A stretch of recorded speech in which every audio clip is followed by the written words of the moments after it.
On Saturday, Will and his partner Ned celebrated their 10-year anniversary. Will had been planning for months and at breakfast presented Ned with a gift. Can you believe it's been 10 years? Go on, open it. Inside, Ned found 2 tickets to the Broadway show he'd wanted to see for years, Hamilton. Oh, honey, that's amazing. Thank you. When are we going? Tonight. Our flight to New York leaves at noon, and we have 7th row seats for the 8 o'clock show. Meanwhile, back at the office on Monday morning, a co-worker of Will's asks him a seemingly simple question. So, what'd you do this weekend, Will? Will finds himself doing some mental calisthenics, and he's barely had a sip of coffee.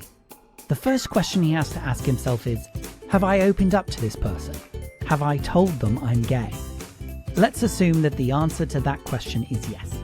The second question Will asks himself is, but have they got it yet? Are they educated and do they have a level of awareness about LGBTQ plus inclusion? Let's assume that the answer to that question is also yes. The result? Will gets to share his excellent adventure and starts work feeling energized and part of the team. Lapse time, 5 minutes. But let's go back to the first question. Have I opened up to this person? And assume that the answer is no. In this scenario, Will finds himself going through the panic of trying to hide his identity, sometimes referred to as code switching. Oh, not much. I saw a play with a friend. Do I know her? Is this someone you're dating?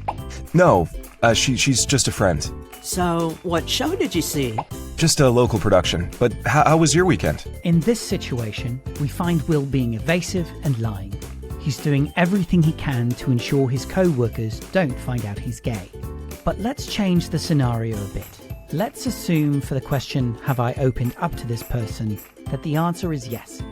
But for the question, have they got it yet, the answer is no.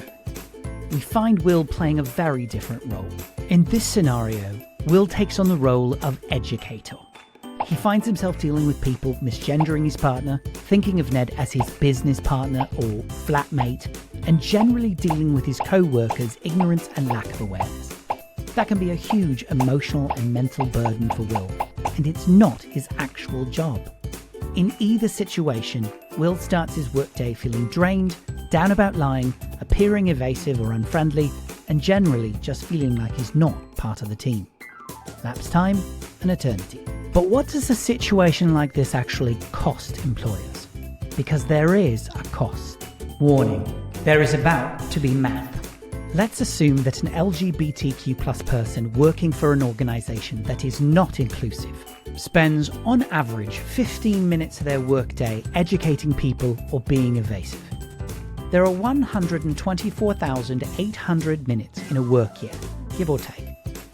Based on the original assumption, that would mean each LGBTQ plus person in an organisation that isn't inclusive spends 3,900 minutes of their work year educating people on LGBTQ plus inclusion or masking their identity. Essentially, they waste 65 hours per year doing something that they shouldn't have to do and that their employer is paying them for. The median individual income in the United Kingdom is around £50,000.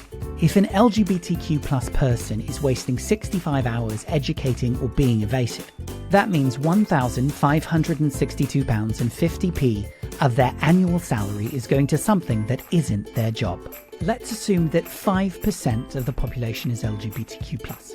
The research is all over the place on this for a variety of reasons, but it's safe to say that 5% is realistic, if not potentially a bit low. Let's assume that 20% of LGBTQ plus people are not out at work. There's a variety of studies to support this and actually show that somewhere between 46 and 69% of LGBTQ plus people are not out at work. But to keep these numbers conservative, we'll stick with 20%.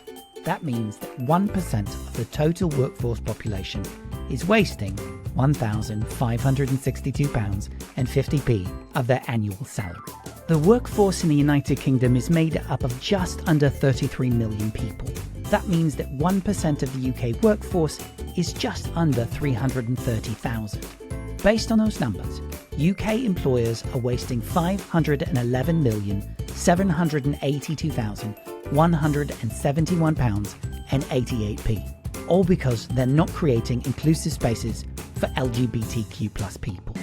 And remember, these numbers are conservative. What do you think?